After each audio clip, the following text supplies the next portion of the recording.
Muy buenas tardes a todas las amigas y amigos del Instituto Jurídico Fundamentos.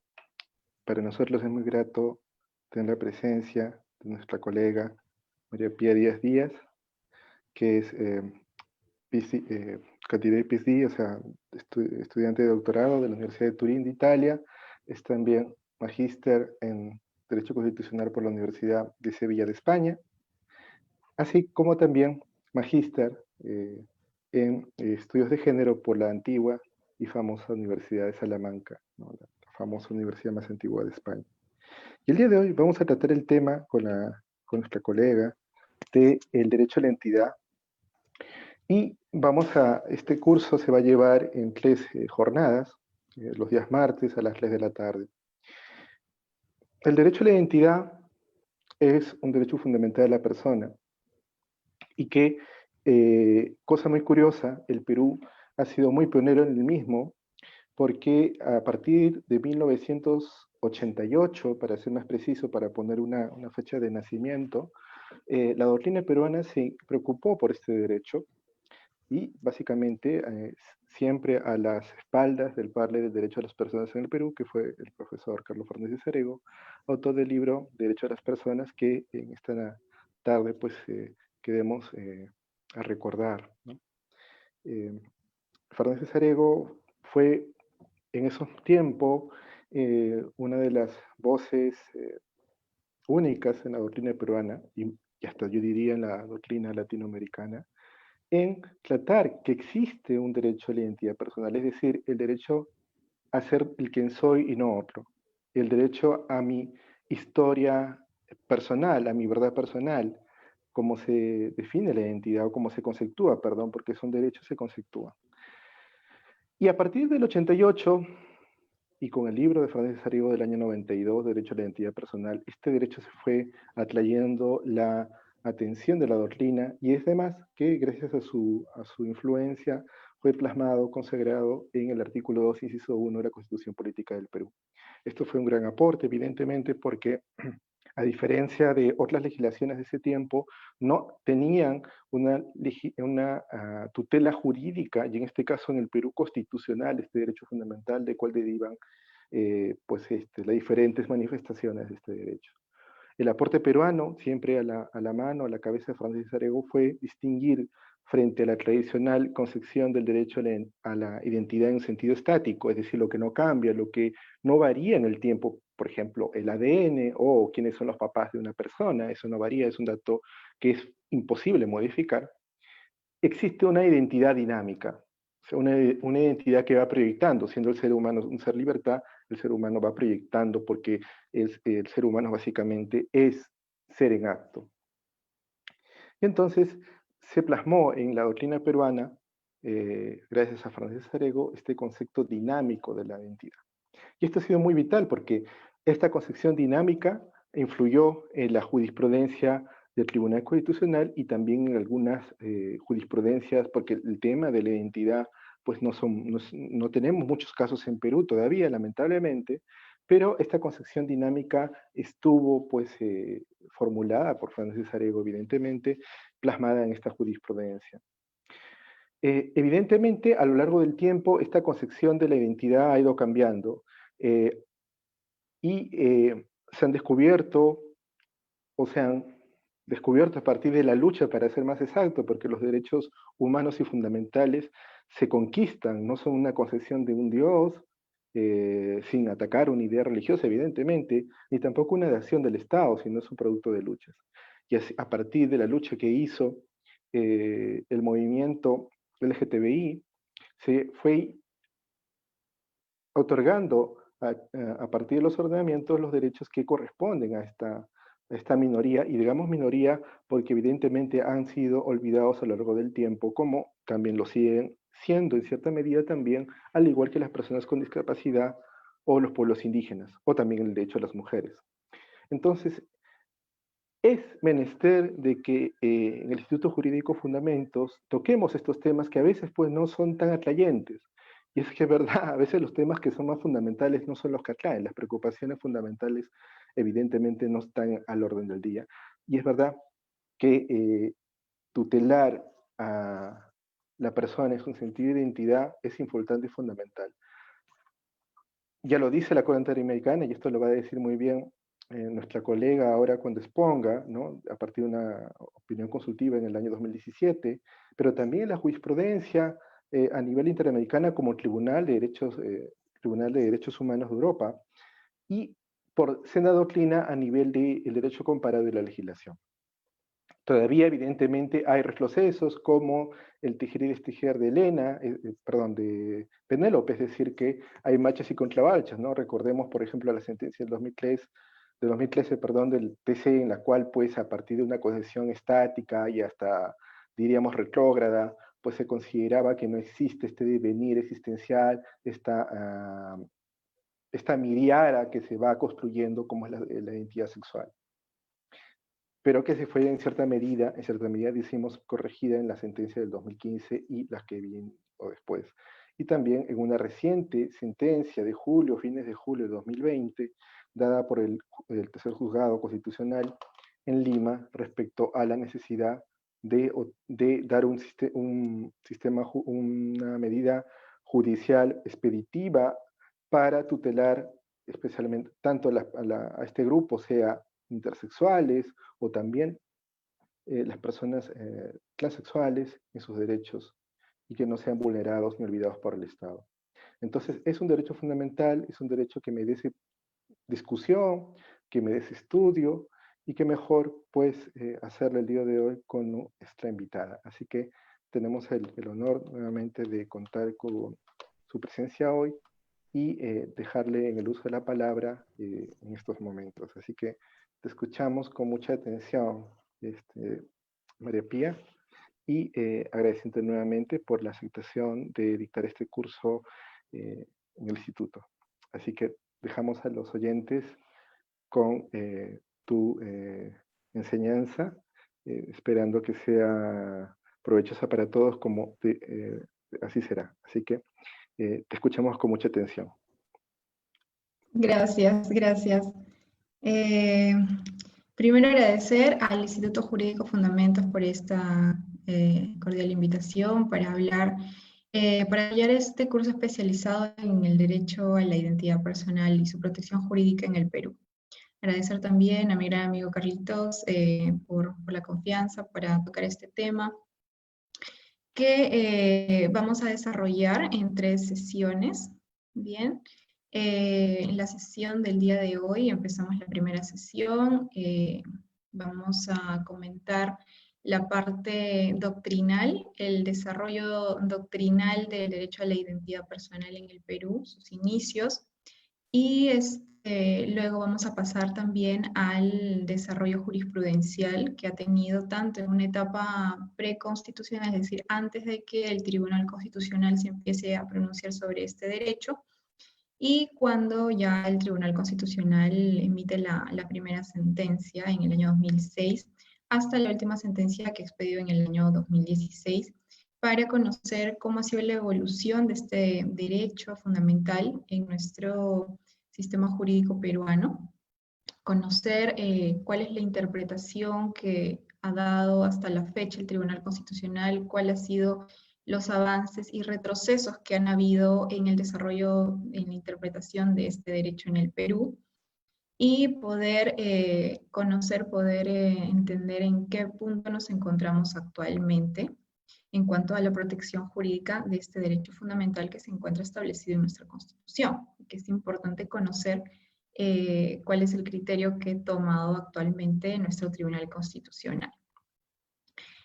Voy a compartirles una presentación para que también esto sea un poquito más didáctico y se pueda entender, dado que estamos hablando de jurisprudencia que a veces resulta un poquito densa si no se explica quizás de manera más didáctica. Entonces, aquí tenemos la presentación, el tema del curso, el curso especializado sobre el derecho a la identidad en el sistema jurídico peruano. Este es el contenido del curso. Vamos a empezar, como les comenté hoy, hasta el punto de la jurisprudencia peruana. Y en la siguiente clase, en la siguiente semana, vamos a tocar ya la parte de la jurisprudencia de la Corte Interamericana de Derechos Humanos, el aporte de la Corte Interamericana de Derechos Humanos que nos ha otorgado una importante reflexión e interpretación de este derecho que también se encuentra en la Comisión Americana de Derechos Humanos y que expidió hace poco en el año 2017. Que es interesante tocar porque de manera que esta interpretación también influencia de alguna manera los estados partes de la Convención Americana de Derechos Humanos como es el Perú. Entonces vamos a tocar eso en la siguiente clase, incluida aquella jurisprudencia ordinaria que se ha producido después de la emisión de esta opinión consultiva de la Corte Interamericana de Derechos Humanos para conocer cómo viene resolviendo el Perú y qué criterios viene tomando a partir de aquella interpretación que ya realizó tanto el Tribunal Constitucional Peruano como la Corte Interamericana de Derechos Humanos, y ver en qué punto nos encontramos. Y la última sesión, que va a ser el día 27, vamos a tocar un poco el tema de derecho comparado, porque el derecho a la identidad ha sido desarrollado también por otros ordenamientos jurídicos, tanto a nivel constitucional como a nivel legislativo, en la región de Sudamérica y también en Europa. Vamos a alcanzar en esta tercera clase, en esta segunda clase, perdón, acerca de el desarrollo también jurisprudencial del Tribunal Europeo de Derechos Humanos y la actual legislación española en la materia y cuáles son sus avances. También acerca de aquellas legislaciones de los países de la región de Sudamérica. Y finalmente, en la última sesión vamos a tratar acerca de un colectivo específico dentro de este colectivo general de personas trans, que son son las mujeres trans, la situación actual en el Perú y cuáles son también los retos del derecho a la identidad actualmente, en qué punto nos encontramos y a nivel internacional cuánto es lo que nos falta alcanzar.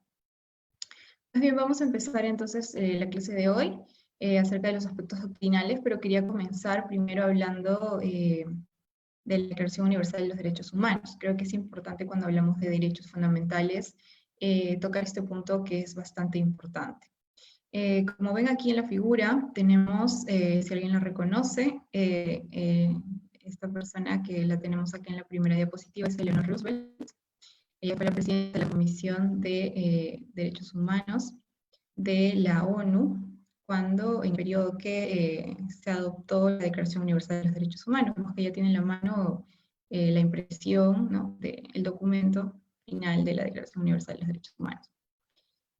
Y aquí quiero detener un momento porque creo que es necesario recordar el artículo 1, que es importante recordarlo cuando hablamos de derechos fundamentales. Bien, y señala que, bueno, la primera parte del artículo señala que todos los seres humanos nacen libres e iguales en dignidad y derechos. Y esto es necesario entender porque si retrocedemos un poco en la historia, sabemos que la Declaración Universal de los Derechos Humanos fue adoptada el 10 de diciembre de 1948, y con motivo también de que el mundo, ¿no?, estuvo asolado por la Segunda Guerra Mundial. Posterior a esta Segunda Guerra Mundial es que se adopta la Declaración Universal de los Derechos Humanos en atención a todas aquellas vulneraciones contra las personas que existieron durante este periodo tan triste de la historia en el Holocausto. Como consecuencia de ello, a partir de todas estas desgracias que sucedieron en la humanidad y cuánta gente sufrió, cuántas vidas se perdieron justamente, y cómo fue el contexto también en esa época, ¿no?, en esa época de la Segunda Guerra Mundial y del Holocausto nazi. Podemos recordar aquellas vulneraciones que consistían básicamente en la discriminación y en la desigualdad que se estableció incluso a través de leyes, ¿no?, que se expedían para restar derechos a minorías, por ejemplo, judías o personas afrodescendientes en aquella época, incluso también a aquellas personas que salían de los estándares heteronormativos, se puede decir, como son aquellos colectivos LGTBI, que también en esa época fueron enviados a campos de concentración. Y también no podemos negar que las personas con discapacidad en aquella época también fueron gravemente discriminadas y vulnerados en sus derechos, considerándolos que no eran personas dignas, ¿no?, de vivir, ¿no?, en una sociedad con las demás personas, simplemente por el hecho de padecer ciertas deficiencias físicas, que ellos consideraban que no correspondía a una persona normal. Entonces, todas estas vulneraciones, todas estas graves afectaciones de derechos que se cometieron en aquella época, estuvieron amparadas en leyes, incluso en disposiciones normativas que les daban un cierto amparo de legalidad de lo que estaban haciendo, ¿no?, de aquellas disposiciones. Pero esto existía porque no había una concepción internacional o mundial acerca de lo que son los derechos humanos. Cada estado, cada país establecía alguna disposición de cómo consideraba para ellos de qué grupos o qué personas tenían derechos y quiénes no los tenían. Y estas diferencias se establecían en función de razas, como fueron los judíos, las personas afrodescendientes, o se establecían por cuestiones de orientación sexual, ¿no? Ahí vemos a aquellos colectivos LGTBI también que sufrieron fueron víctimas también del Holocausto, o por su condición física, ¿no?, como aquellas personas con discapacidad, ¿no?, de condición mental. Entonces, todas estas graves afectaciones, ¿no?, se dieron en un ambiente en el cual, en un contexto en el cual no se respetaban los derechos que ahora los conocemos como los derechos humanos. Entonces, en el año 1948 es que, en función a toda esta historia triste, ¿no?, trágica, es que se adoptan esta declaración, y el artículo 1 es realmente bastante importante de entender porque habla acerca de la dignidad, ¿no?, de que todos los seres humanos estén libres, iguales en dignidad y derechos. Y este precepto, este valor de la dignidad, el que ha sido adoptado en casi todas las constituciones de los países que son parte de la Declaración Universal de los Derechos Humanos, y sobre todo el Perú también. Tenemos que la dignidad es el valor fundamental y el sustento de todos los derechos fundamentales que están en nuestra Carta Magna, y que no solo es un derecho subjetivo, sino también es un valor y un principio.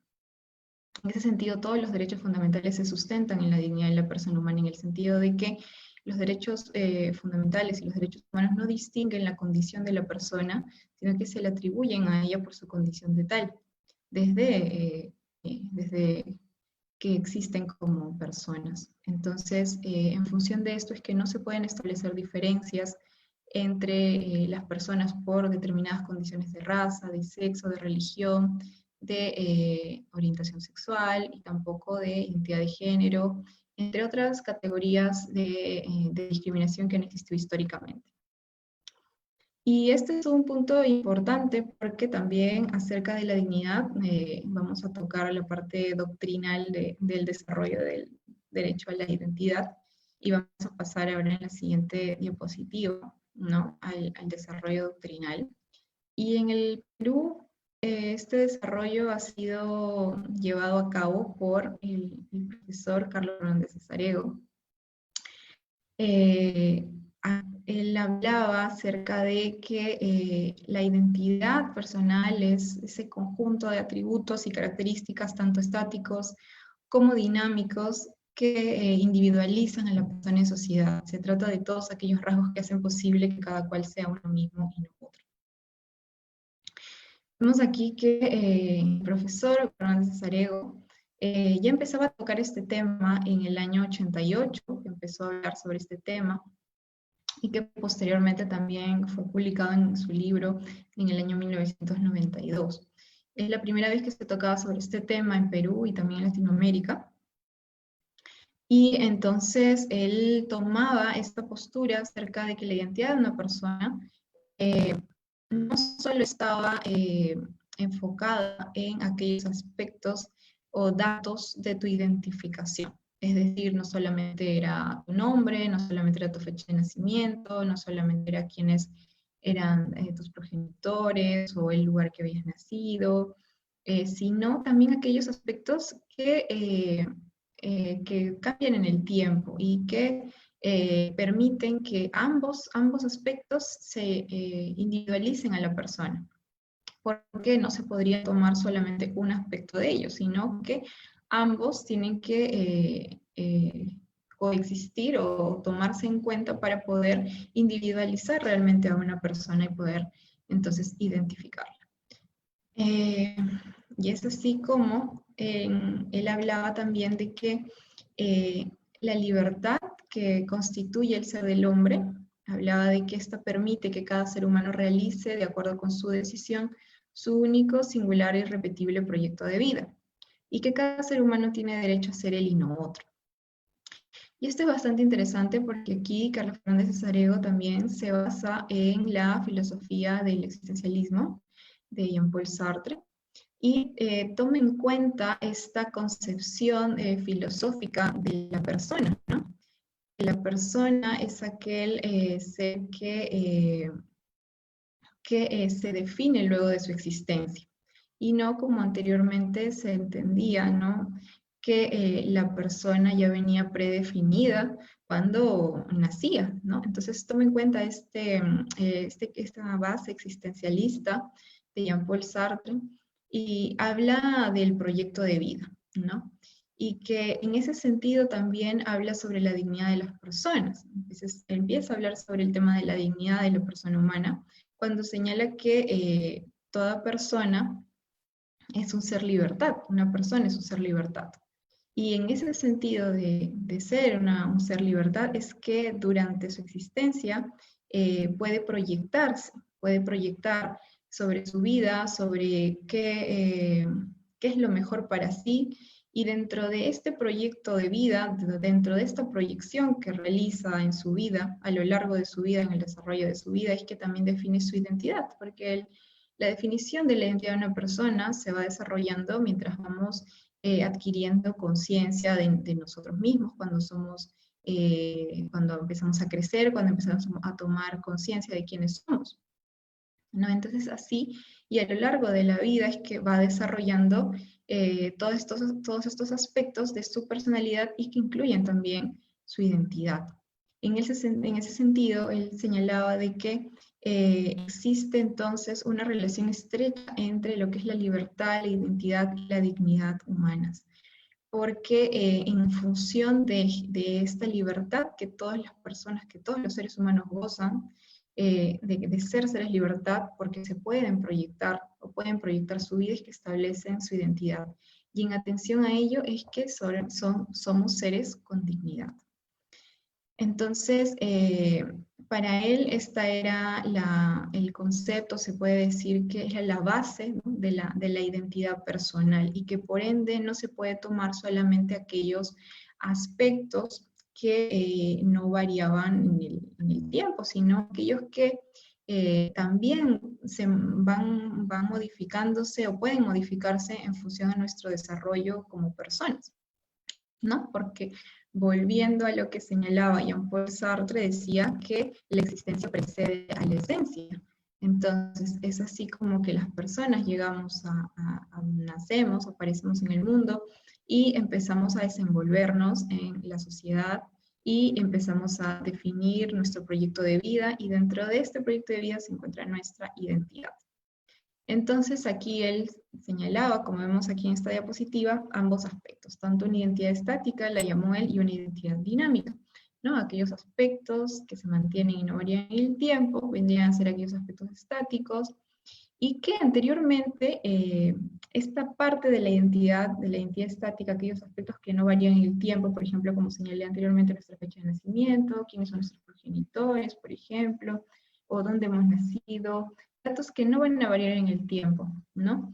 Y antiguamente se consideraba que estos aspectos eran lo que nos definían como personas, lo que nos identificaba plenamente, y no se consideraban aquellos otros aspectos de nuestra identidad que eran dinámicos, ¿no? Y aquellos que dependían de nuestro desarrollo como personas, como son nuestras ideologías políticas, nuestra ideología religiosa, o también Podemos hablar aquí también de la orientación sexual de las personas, la identidad de género, incluso el mismo nombre que puede cambiar también, y no se consideraba ello. Antiguamente entonces se confundía la identidad con la identificación, únicamente con aquellos datos meramente que identificaban a la persona cuando nacía, y no se consideraba lo demás. Entonces, por ejemplo, ¿no? Como he señalado, los datos del lugar de nacimiento, la fecha, quiénes son nuestros progenitores. Entonces, para él, ambos aspectos tenían que confluir para hablar de la identidad de una persona, y no solamente uno de ellos. Y él trae esta concepción también desde el derecho italiano, ¿no? Tuvo como antecedente y una base para establecer su teoría de la identidad personal, el derecho italiano y la jurisprudencia italiana. Pero para él tenían que confluir ambos aspectos, y es así como define esta teoría. Miren ustedes, desde el año 1988 ya concebía esta concepción de la identidad personal, y empezaba a hablar sobre esta problemática jurídica que aún no se encontraba reconocida en el derecho peruano, ¿no? Porque el derecho a la identidad recién se incorpora posteriormente en nuestra Constitución del año 93. Entonces, hasta aquí vemos cómo ha sido esta parte doctrinal, que el principal exponente ha sido el profesor Carlos Fernández Sarego, y en este libro, el Derecho a la Identidad Personal, publicado en el año 1992 por la editorial Astrea, lo explica claramente, y también sus bases, ¿no? Sus bases, como lo señalé anteriormente. Pero esto, como fue desarrollado en aquella época, no tuvo, todavía no tuvo una influencia en nuestro Tribunal Constitucional. Todavía no se hablaba de esto, era un desarrollo únicamente doctrinal. Entonces vamos a ver cómo fue evolucionando esta teoría de la identidad personal y cómo fue adoptada entonces por nuestro sistema jurídico, ¿no? Y ahora vamos a entrar a esta parte que ya viene a ser el desarrollo jurisprudencial, que es donde ha tenido mayor fuerza y mayor desarrollo. Tanto que a nivel doctrinal, las demás posturas doctrinales se han sumado a la postura de Carlos Fernández Sarego, y luego de esto ya ha seguido lo que es el desarrollo jurisprudencial. Aquí vamos a ver un poquito cómo ha sido la evolución cronológica. Vamos a dividirlo en 3 etapas, o 4 etapas, vamos a decirlo así. Una primera en la que voy a explicar cómo ha sido el reconocimiento de este derecho antes de que el Tribunal Constitucional se pronunciara. ¿Ya? Vamos a ver pues un par de sentencias en las que hubo ya un pronunciamiento sobre una protección de este derecho, ¿no? Cuando todavía no había un pronunciamiento del Tribunal Constitucional, e incluso cuando todavía no se había reconocido en nuestra Constitución también este derecho, porque empezamos con una sentencia del año 87, que es un antecedente muy interesante. Y luego vamos a hablar aquí ya de la segunda etapa, con el ya desarrollo jurisprudencial de nuestro Tribunal Constitucional. Y ahí vamos a dejar la primera clase porque ya lo que es la jurisprudencia de la Corte Interamericana de Derechos Humanos lo hablaremos la siguiente clase, junto con la jurisprudencia ordinaria actual posterior a la declaración de la Corte Interamericana de Derechos Humanos. Entonces, vamos pasando a la primera etapa, como señalé. Existe una etapa preconstitucional en el sentido de que estos pronunciamientos se dieron antes que el Tribunal Constitucional ya tocar el tema de fondo, ¿no? Y aquí hay una sentencia bien interesante, que es la sentencia del año 87, que esta la menciona el profesor Carlos Fernández de Sarego en su libro también. Y es una sentencia interesante porque acá estamos hablando que estaba vigente la Constitución de 1979. Entonces, esta es una sentencia expedida por el Juzgado Civil de Lima, donde se solicita la adecuación de la mención del sexo de una persona en su documento de identidad. Y también pide el cambio de prenombres, ¿no? Esta persona. Pero aquí esta persona ya, en el caso concreto ya se había sometido a una intervención quirúrgica, y luego acude al Poder Judicial para tener tener reconocido el cambio de la mención del sexo en sus documentos. Y es curioso porque no existía actualmente el derecho a la identidad, pero el magistrado en esta sentencia, miren ustedes, en el año 1987, reconoce que esta acción no está regulada legalmente, es decir, no existía en el Código Civil, no estaba regulado el cambio de la mención del sexo. Sin embargo, como sabemos, el deber de no dejar de administrar justicia por vacío o deficiencia de la ley se ampara y reconoce, ampara esta demanda y la declara fundada, basándose en un derecho que se encontraba en la Constitución del 79, que es el derecho a la libertad y seguridad personales. Entonces acá toma en cuenta este derecho a la libertad y en atención a ello, como fundamento de que la persona puede, en función de su libertad, como también hablaba el profesor Carlos Fernández Cesarego, puede elegir o definir aquellos aspectos de su vida, como son también su nombre y su sexo. Y esta persona ya se había sometido a las intervenciones quirúrgicas en aquella época y estaba solicitando el cambio porque ya tenía una apariencia de mujer y ese era el rol que desempeñaba en la sociedad. Entonces el juez reconoce este derecho y ampara la demanda. Y se basa en este artículo, en este derecho que se encontraba en la Constitución de 1979. Posteriormente, ya tenemos, hay otra sentencia que tenemos aquí, que es en el año 88 del 19 Juzgado Civil de Lima. Podemos ver aquí sobre rectificación de nombre, también de una persona que se había sometido previamente a una intervención quirúrgica para adecuar sus órganos sexuales al sexo femenino. Y aquí también el magistrado sigue la misma línea de la sentencia anterior y lo declara fundada la demanda. Porque se encontraba vigente también la Constitución del 79 y en función al mismo derecho que ampara la demanda. Sin embargo, aquí existe una apelación y, bueno, la sala fue la que revoca la sentencia, porque la persona, aquí en este caso, solo había demandado el cambio de pronombres, más no el cambio de la mención del sexo en los registros. Y la sala adoptó el criterio de que en caso cambiara de prenombres, esto también implicaría un cambio también de la mención del sexo, ¿no? Porque estaría adoptando un nombre del sexo contrario, del sexo femenino. Y por ende, generaría entonces una incertidumbre, porque tendría un sexo femenino, un nombre femenino y un sexo masculino. Entonces aquí, bueno, no revoca la sentencia, la sala, y porque no se había demostrado, no se había probado, según señala esa sentencia, que no se había acreditado por el demandante estos cambios. Y lo rechaza básicamente por aspectos probatorios.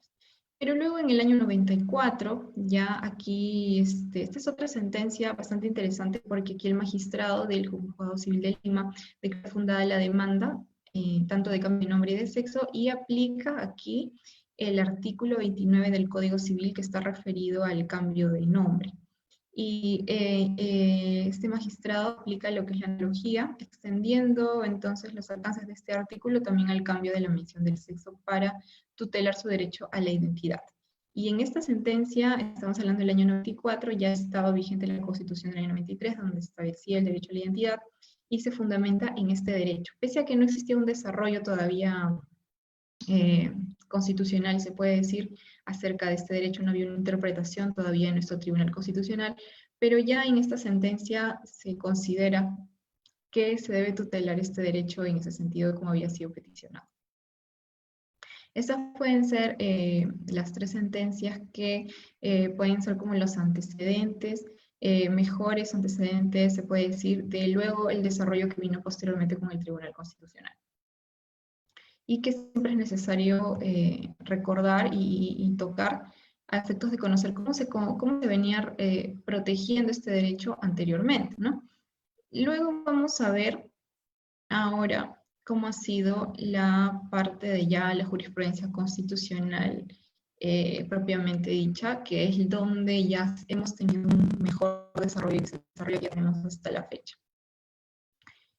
Y aquí, pues, tenemos la Constitución, nuestra Constitución del año 93, en el artículo 2, establece que toda persona tiene derecho a la vida, a su identidad, a su integridad moral, psíquica y física, a su libre desarrollo y bienestar, concebido sujeto de derecho en todo cuanto le favorece. Vemos que aquí ya aparece el derecho a la identidad reconocido en la Constitución. Y esto también fue por influencia del profesor Carlos Fernández Cesarego. No es cómo llega este derecho a la identidad en nuestra Constitución, porque él fue uno de los académicos influyentes para que este derecho sea reconocido. Vemos ya cómo pasa de ser únicamente un derecho de lo que se hablaba en la doctrina peruana, ¿no? Y ya pasa a tener una relevancia ya a nivel constitucional.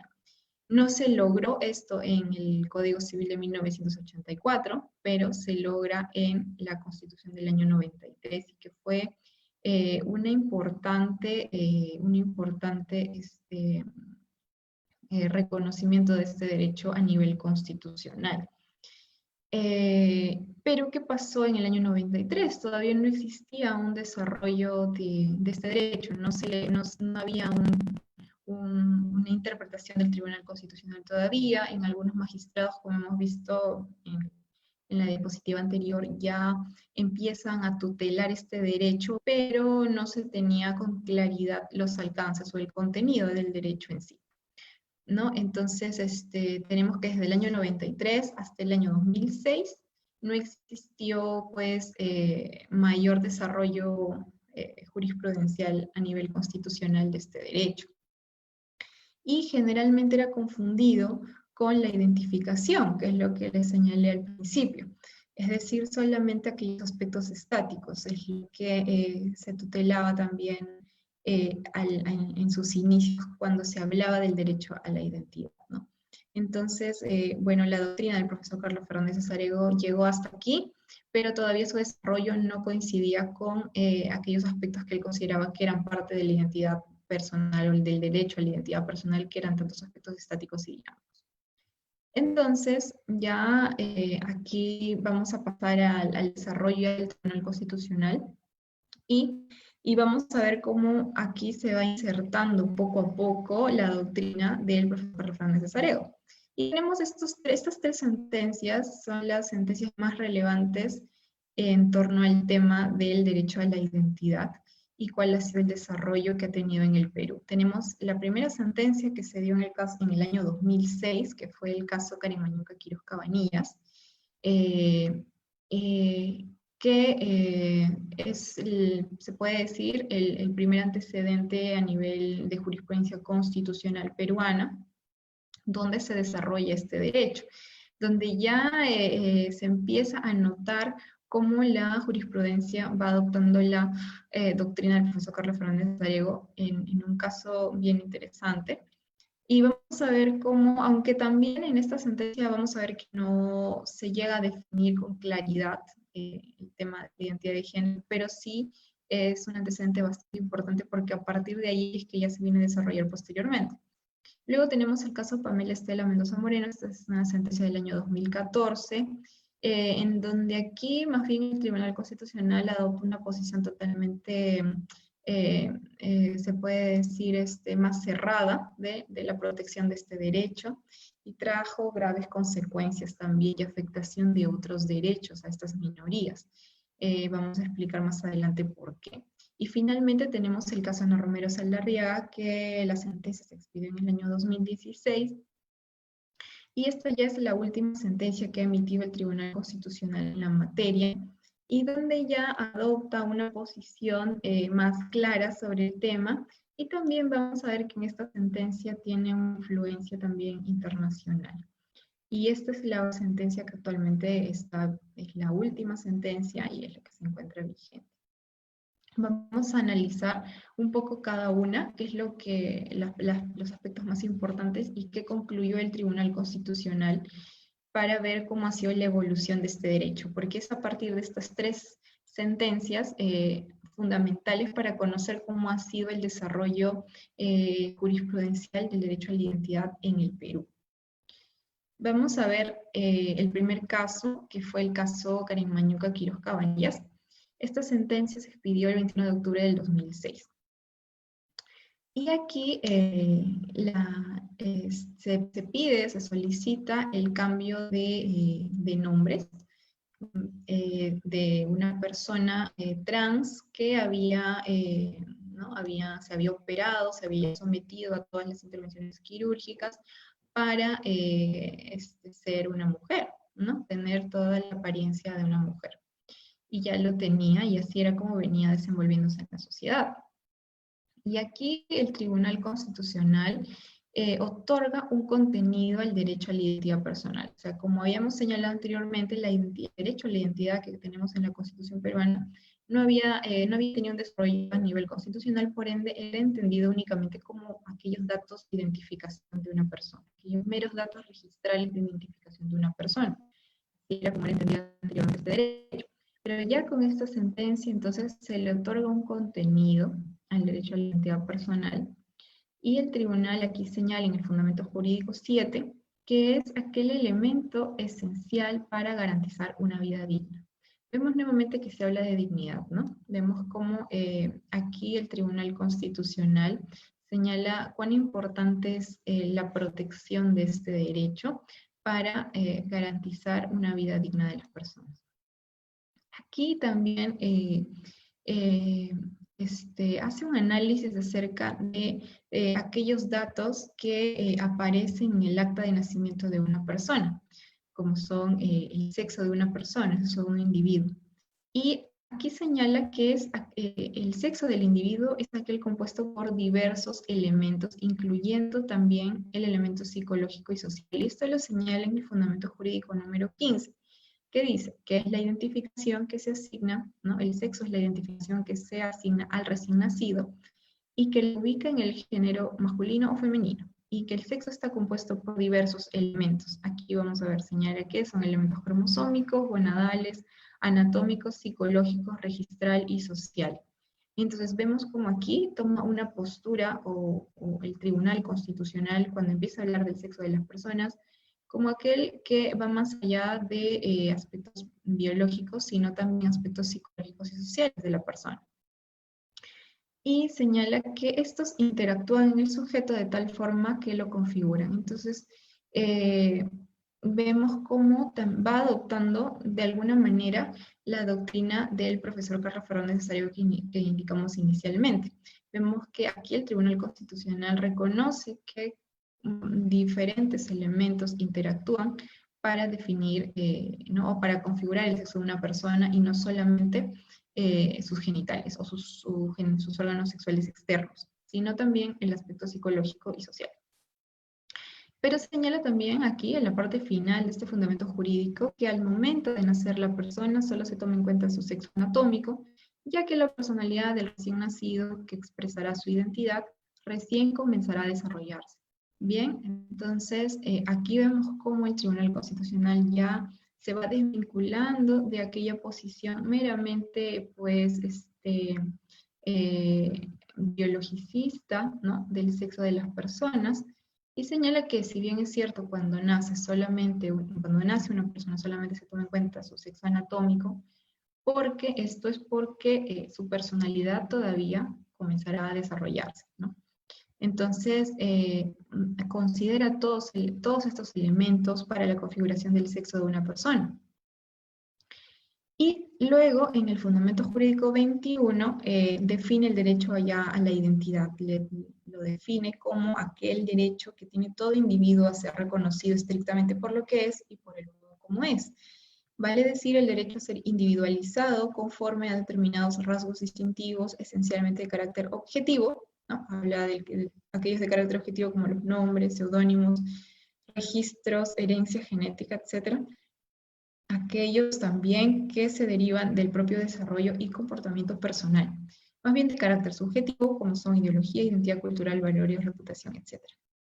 Entonces, vemos que aquí el Tribunal Constitucional define a la identidad como aquella compuesta por dos aspectos, ¿no? Aquellos elementos de carácter objetivo y también aquellos de carácter subjetivo. Entonces, vemos como aquí ya es como que adopta más claramente la doctrina del profesor Carlos Fernández Sarego, que hablaba de aquellos elementos estáticos y dinámicos. Obviamente con un nombre distinto, habla de aquellos elementos objetivos y subjetivos, pero vemos que eh, vienen a ser los mismos que hablaba el profesor Carlos Fernández Sarego, porque reconoce que hay otros aspectos que se derivan del propio desarrollo y comportamiento personal. Es decir, toma una posición de la identidad de las personas como aquella compuesta tanto por los aspectos estáticos como aquellos que con el desenvolvimiento de la personalidad van a desarrollarse.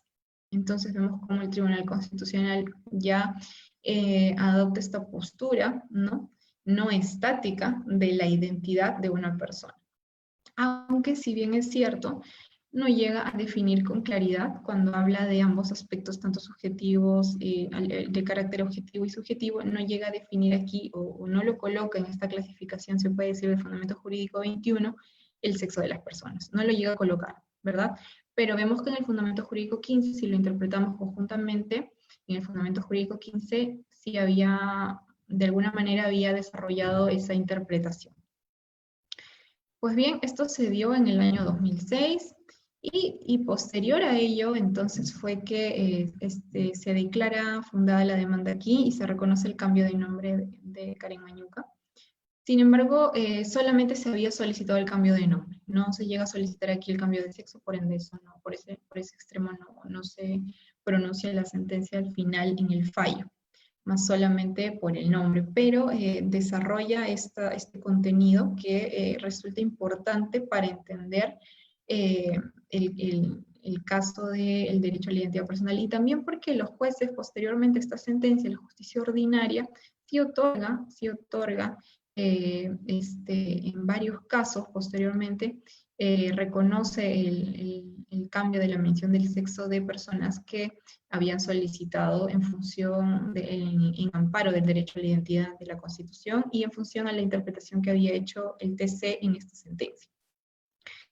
Pues bien, esto fue en el año 2006 y posteriormente tenemos que en el año 2014, ¿no? Casi 10 años después, tenemos un segundo pronunciamiento de nuestro Tribunal Constitucional, que fue el caso Pamela Estela Mendoza Moreno. Y aquí ya vamos a ver cómo el Tribunal Constitucional adopta una postura totalmente distinta de lo que habíamos visto en el caso anterior. Aquí esta persona, Pamela Estela Mendoza Moreno, sí solicita el cambio de la mención del sexo, pero aquí el Tribunal Constitucional adopta una posición estrictamente biologicista sobre el sexo de las personas y elabora ya una teoría de la indisponibilidad del sexo. Y habla de que para el derecho, ¿no? El sexo viene a ser el sexo biológico, ¿no? Para el derecho. El cromosómico o genético instalado al momento de la fecundación del óvulo por el espermatozoide, que determina el sexo femenino o masculino, cromosomas XX o cromosomas XY. Y que la diferencia entonces entre estos responde a una realidad extrajurídica y biológica que debe ser constitucionalmente respetada por fundarse en la naturaleza de las cosas. Y en tanto que la ciencia aporta que el sexo cromosómico no se puede cambiar y que es indisponible por el individuo. Y señala que el sexo asignado a la persona desde su nacimiento es uno de aquellos rasgos distintivos de carácter objetivo, en el Fundamento Jurídico número 6. Entonces vemos que aquí ya el Tribunal Constitucional adopta una posición más cerrada sobre este tema, que en el año 2006 no fue así, ¿no? Porque hemos visto que en el año 2006 como que queda abierto, incluso esa clasificación que había hecho el Tribunal Constitucional, donde no había definido con claridad en qué aspectos se encontraba el sexo de las personas, pero si interpretábamos el Fundamento Jurídico 15, podríamos entender que sí estaban en los elementos subjetivos.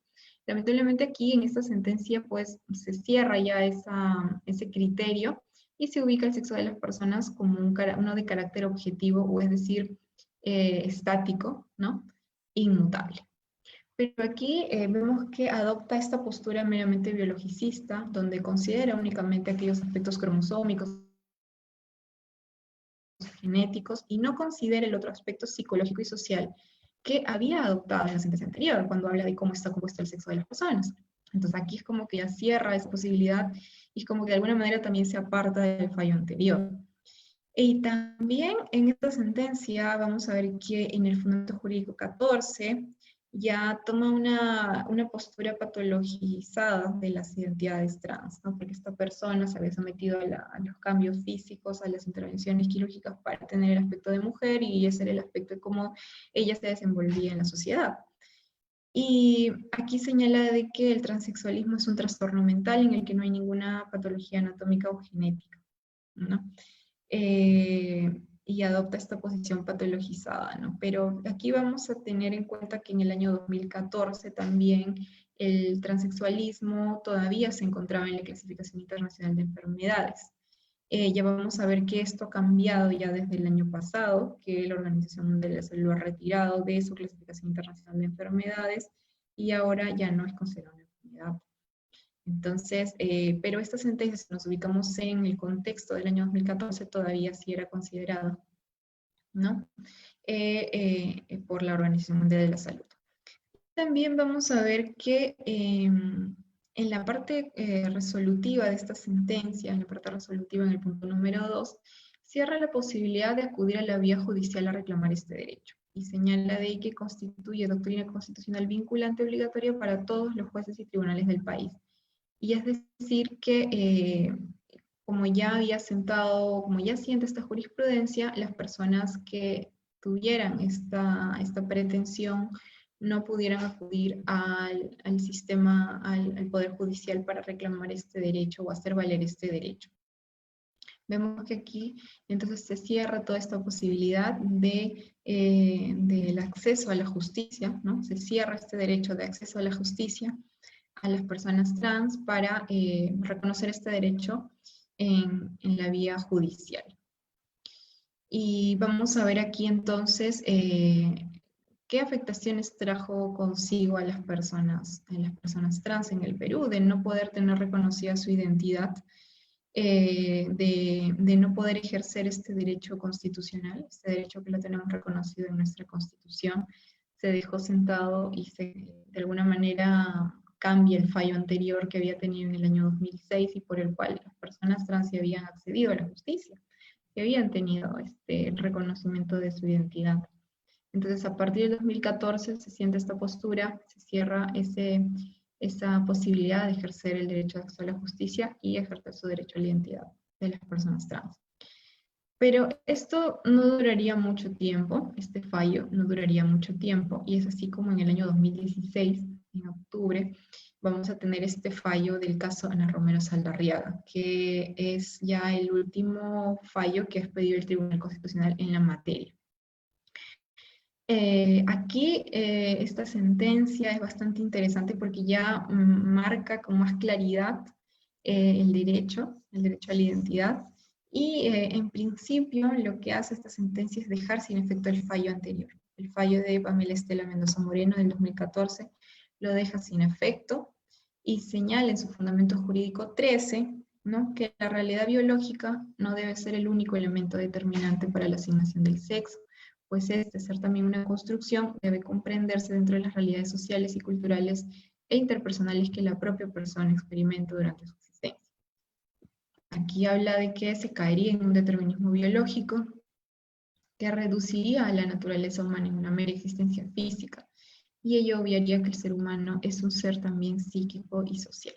Entonces, a través de este fundamento jurídico vemos cómo el Tribunal Constitucional nuevamente vuelve, ¿no?, a la sentencia del año 2006, donde habla de todos aquellos elementos que configuran el sexo de una persona, que no se restringe únicamente a aquellos aspectos de los cromosomas o los genitales externos de una persona, sino también el aspecto psíquico y social. Entonces, nuevamente valora este criterio, este concepto, y en ese sentido deja sin efecto el fallo anterior.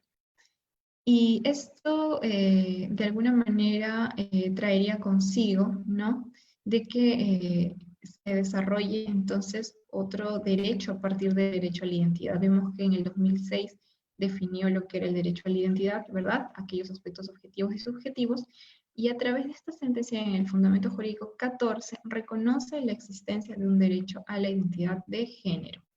A la identidad de género como un derecho que se encuentra protegido por el contenido constitucionalmente protegido del derecho a la identidad. Y señala de que el derecho a la identidad de género es aquel conjunto de vivencias que denota una expresión propia del ser humano y que le permite distinguirlo de otras personas. La forma en que ella decide no seguir los patrones convencionales que dentro de las prácticas sociales permiten identificar a una persona como hombre o mujer es ineludiblemente un aspecto esencial de la manera que ha decidido desarrollar su vida y que en ese sentido merece tutela constitucional al formar parte de su identidad.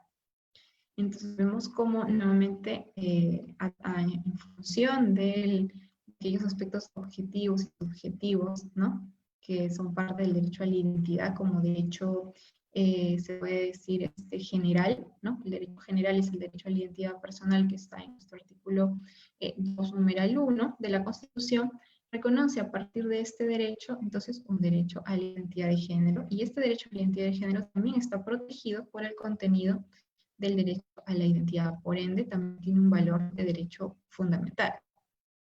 Bien, entonces aquí vemos cómo deja sin efecto el fallo anterior, cambia totalmente, rotundamente esta postura, y nuevamente entonces se reconoce este derecho a las personas trans, porque ya cuando se habla de un derecho a la identidad de género, ya estamos hablando del específico caso de las personas trans.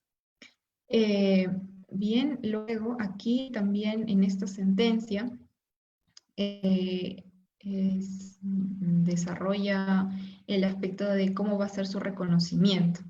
Es curioso el caso porque aquí en esta sentencia, tomando en cuenta que Ana Romero Saldarriaga había iniciado este proceso judicial en la vía ordinaria y llegó por recurso de agravio constitucional al Tribunal Constitucional, cuántos años habían pasado entonces para que el Tribunal Constitucional tuviera, ¿no?, la oportunidad de pronunciarse sobre este caso, pero no resuelve sobre el fondo. El Tribunal Constitucional en esta sentencia no resuelve el caso concreto, sino que sienta esta jurisprudencia, siente esta doctrina, ¿no?, dejando sin efecto el fallo anterior y deja sin efecto el fallo anterior y siente esta nueva doctrina, pero a criterio general no se pronuncia sobre el caso concreto. Esto es bastante delicado considerando que esta persona había atravesado por diferentes instancias judiciales y llegado incluso al Tribunal Constitucional, y el Tribunal Constitucional no se pronuncia por el caso, sino únicamente señala, bueno, o establece esta doctrina. Evidentemente es importante el desarrollo, todo este desarrollo de esta doctrina, porque va a permitir que posterior a esta sentencia se reconozca o se dé una protección judicial al derecho a la identidad, pero lamentablemente esta persona no pudo tener reconocido aquí su derecho, sino que tuvo que recurrir nuevamente a la vía ordinaria. Vamos a ver por qué. Porque aquí, en esta sentencia, lo que hace el Tribunal Constitucional es decir, bien, existe entonces un derecho a la identidad de género, este es su contenido, y las causas, ¿no?, sobre esta materia van a ser conocidas por la justicia ordinaria a través de un proceso contencioso. Entonces, bueno, aquí esta persona, Ana Romero Saldarriaga, no pudo haber reconocido su derecho aquí en esta instancia, tuvo que nuevamente acudir a la vía ordinaria, y señala entonces el Tribunal Constitucional aquí en Fundamento Jurídico 15, otorga a los jueces ordinarios esta facultad, ¿no? Nuevamente abre la justicia ordinaria para el conocimiento de estos casos que había sido cerrada en la jurisprudencia anterior del año 2014. Entonces acá señala en el Fundamento Jurídico 15 que los jueces tienen un especial margen de decisión en la interpretación de los alcances del derecho a la identidad personal, por lo que también en ese extremo corresponde dejar sin efecto los lineamientos que habían sido aprobados, bueno, en la sentencia de Pamela Estela Mendoza Moreno, a fin de que en el desarrollo de los procesos en la vía ordinaria, los jueces puedan tomar en cuenta los recientes alcances con relación a este derecho. Es decir, a través de esta sentencia del caso Ana Romero, establece esta doctrina, se establece esta jurisprudencia, estos alcances, en qué consiste este derecho, y se abre la justicia ordinaria para conocer estas causas. Y señala de que los jueces ya podrán seguir estos lineamientos para reconocer los derechos en los casos concretos que puedan conocer. Pero el tema es que aquí habla de un especial margen de decisión. Entonces, conocemos que los jueces, ¿no? Los jueces son independientes, ¿no? En el sentido de que cada uno puede tener un criterio distinto en determinado caso. Y a través de esta sentencia se deja claro eso, o se refuerza esa función de los jueces, la independencia judicial. No se establece como una jurisprudencia vinculante, esta sentencia no señala que es jurisprudencia vinculante, pero sí señala de que tengan en cuenta estos alcances cuando tengan que resolver causas de este tipo. Pero lo deja, como vemos, a criterio de los mismos jueces ordinarios, ¿no? Su margen de decisión, como dice aquí, en el reconocimiento de este derecho. Y esto también es algo bastante delicado porque podremos encontrarnos entonces ante casos donde jueces ordinarios pues puedan tener un criterio distinto y no reconozcan este derecho ante un caso concreto. Vemos también que en el Fundamento Jurídico 16 señala que se encontrará garantizado el derecho de acceso a la justicia de las personas que deseen solicitar la modificación de sus datos en sus documentos de identidad. Esto es algo importante y definitivamente positivo porque se había cerrado la justicia, entonces con esto nuevamente ya se brinda protección a este derecho de acceso a la justicia que había sido vulnerado en la sentencia del año 2014. Y en el Fundamento Jurídico 26 señala de que corresponde dejar a salvo el derecho de la parte recurrente a fin de que si lo estimara conveniente lo haga valer en el marco de un proceso que cuente con mayor actividad probatoria. Aquí es cuando vemos que deriva ya entonces el conocimiento del caso concreto a la justicia ordinaria. Es decir, la persona que llegó hasta la instancia del Tribunal Constitucional para reconocer su derecho no logró tener el reconocimiento de su derecho en esta instancia. O sea, es decir, tendría que tuvo que iniciar nuevamente un juicio, un proceso en la vía ordinaria para ello. Pero en atención a lo que señalaba entonces esta doctrina, los que iban a conocer estos procesos iban a ser se iba a dar en aquella vía rápida, que era la vía sumarísima, y a través de un proceso contencioso. Actualmente los jueces que están a cargo de estos casos son aquellos jueces civiles o mixtos o constitucionales. Y aquí el tema es que en un proceso judicial, como sabemos, contencioso, existe toda una actividad probatoria que esto también es lo que buscaba el Tribunal Constitucional cuando señala eso en el Fundamento Jurídico 26. Entonces, actualmente tenemos que, en función de este fallo, el reconocimiento del derecho a la identidad de las personas se encuentra a cargo de la justicia ordinaria, a través de los procesos contenciosos. Procesos contenciosos donde la RENIEC, el Registro de Identificación y Estado Civil, actúa como parte demandada, ¿no? Actúa como parte demandada y generalmente el reconocimiento de este derecho no se logra en una primera instancia en atención a que la RENIEC, que actúa como parte demandada, apela a los fallos, por lo que estamos hablando de que en una instancia judicial ordinaria el reconocimiento de este derecho recién se ve en una segunda instancia, es decir, en sala. Y podemos hablar entonces de que el tiempo de duración de todo este proceso de reconocimiento pues no es menor a 2 años probablemente que las personas deben atravesar para poder tener reconocido este derecho tan importante.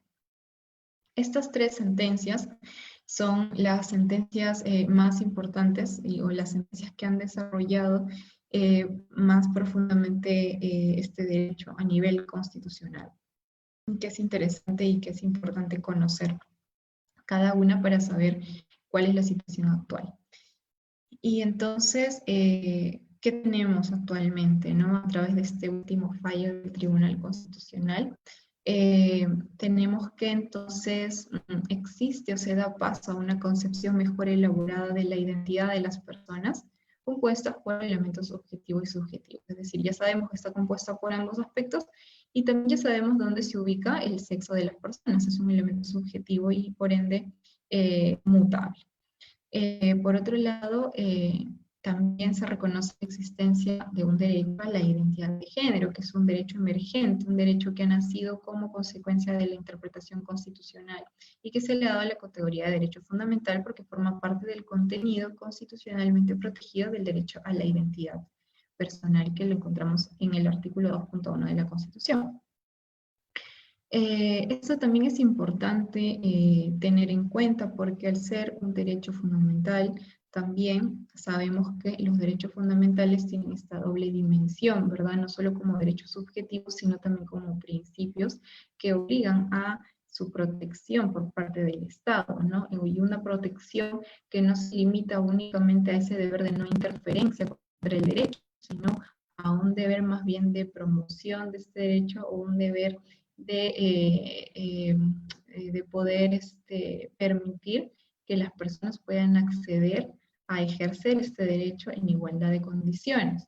Y si entonces nos ponemos a analizar un poquito más este aspecto, ¿no?, del derecho fundamental a la identidad de género, o identidad personal también, podríamos decir que todavía no ha existido este desarrollo o eh, este desarrollo a nivel legislativo porque no existe actualmente una ley específica para el ejercicio de este derecho y mientras tanto pues solamente se puede tener reconocido a través de la vía judicial.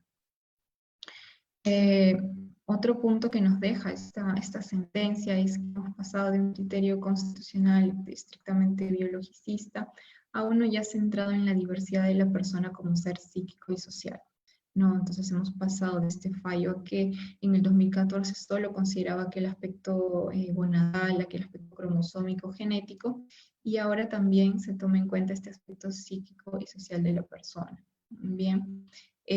Por otro lado, también tenemos el reconocimiento constitucional de este grupo minoritario, que son las personas trans, y que como hablábamos al principio también del curso, gozan de dignidad como personas, como seres humanos. Entonces, independientemente de su condición, de su orientación sexual o su identidad de género, su raza, su religión, o cualquier otra categoría eh, de discriminación, también gozan de dignidad como todas las personas. Entonces acá vemos que existe este reconocimiento, porque antes de esto, en el año 2014, podríamos hablar de que al haberse cerrado esta posibilidad de acceder a su reconocimiento, incluso en la vía judicial, estábamos hablando entonces de que estas personas no existían para el Estado. Sin embargo, existían en la realidad, por supuesto, pero no tenían un reconocimiento por parte del Estado. Es decir, era como hablar de que estas personas eran como nulas para la sociedad, o existía una especie de muerte civil para ellas porque no tenían una identidad conforme a su expresión en la sociedad o cómo ellos se desenvolvían en la sociedad.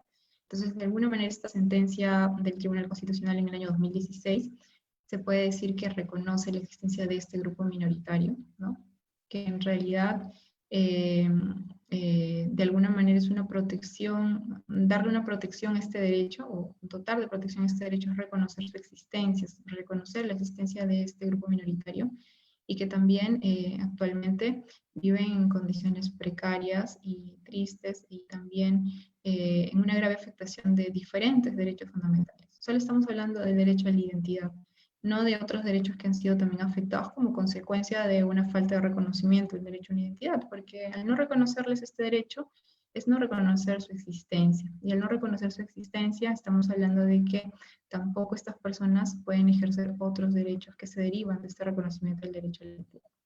Entonces, de alguna manera, este avance en el año 2016 ha permitido abrir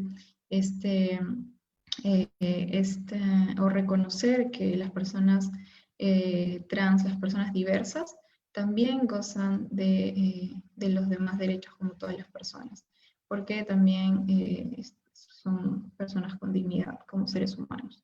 Y finalmente podemos decir también que, bueno, el reconocimiento actualmente se realiza en la vía judicial, que es la vía sumarísima y un proceso a través del proceso contencioso, y que, bueno, todavía hace falta, ¿no?, un mayor desarrollo, un desarrollo legislativo para una mejor protección de este derecho, porque si empezamos a analizar cuánto tiempo las personas tardan dentro de un proceso judicial, nos podemos hacer una idea de que pueden tener recién reconocido su derecho después de un plazo que no es mayor a 2 años.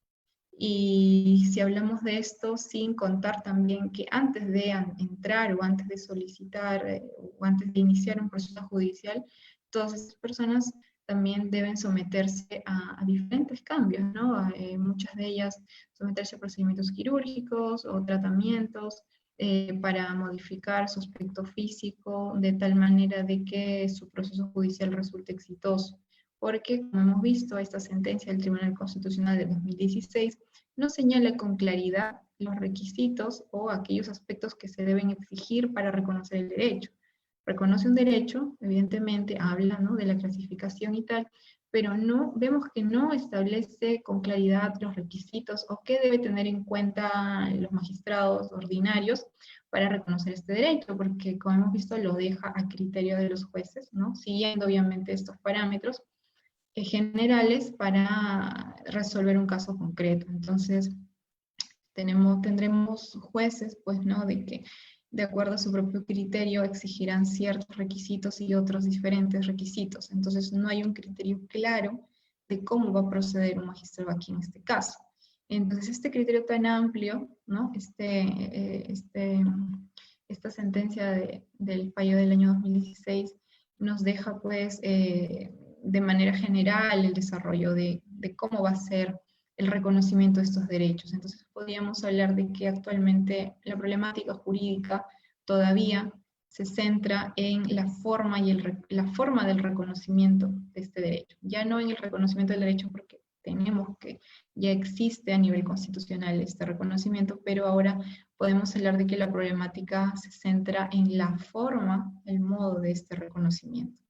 Y que en la siguiente clase, en la siguiente semana, vamos ya a desarrollar un par de sentencias de cómo actualmente viene resolviendo la justicia ordinaria, para ver qué requisitos se están solicitando, qué es lo que se valora, y si esto concuerda o va de la mano con el criterio que ha tomado recientemente la Corte Interamericana de Derechos Humanos en el año 2017. Entonces, bueno, esto sería la clase del día de hoy, que es la primera sesión sobre los aspectos doctrinales y los aspectos jurisprudenciales del Tribunal Constitucional que ha tenido hasta esta fecha, ¿no?, hasta actualmente. Y ya en la siguiente clase entonces les estaré comentando sobre los alcances de la Corte Interamericana de Derechos Humanos y sobre la justicia ordinaria actual. Estaré atenta a las preguntas que hubieran sobre esta parte y me la hacen saber. Muchas gracias.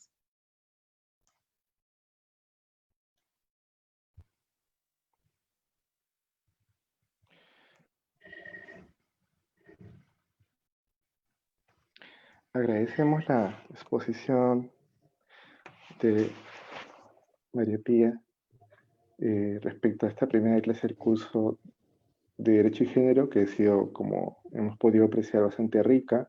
Nos ha expresado, nos ha enseñado el tema de la doctrina, ¿no?, el aporte de Fernández Sarego, cómo fue el reconocimiento en el ámbito pre-Constitución del 93 y después los desarrollos jurisprudenciales, especialmente del Tribunal Constitucional, pero no solo, en materia del derecho a la identidad. Así que ha sido una clase bastante rica. Te agradecemos, Mari, por enseñarnos sobre este derecho y cómo viene siendo reconocido, cómo ha sido el camino, la parábola del derecho a la identidad en cuanto tutela de la persona, en cuanto expresión de su verdad personal, y cómo este derecho fundamental, pues un derecho fundamental, ha venido abriéndose paso a nivel de la jurisprudencia, y ya en la próxima clase veremos cómo esto ha abrazado también los pronunciamientos, opiniones consultivas y también la posición de la Corte Interamericana de Derechos Humanos y de los tribunales internacionales. Entonces, agradecemos tanto a Mary por su exposición el día de hoy, como también a todos nuestros amigos, amigas oyentes, y los invitamos a seguir el curso los martes de noviembre, siempre a las 3 de la tarde, y que, como vemos, pues estamos aprendiendo bastante. Así que muchísimas gracias. Gracias al Instituto Jurídico Fundamento, gracias a ti, Carlos, y nos estaremos viendo entonces en la siguiente sesión. Muchas gracias. Muchísimas gracias. Y a todos ustedes, muy buenas tardes.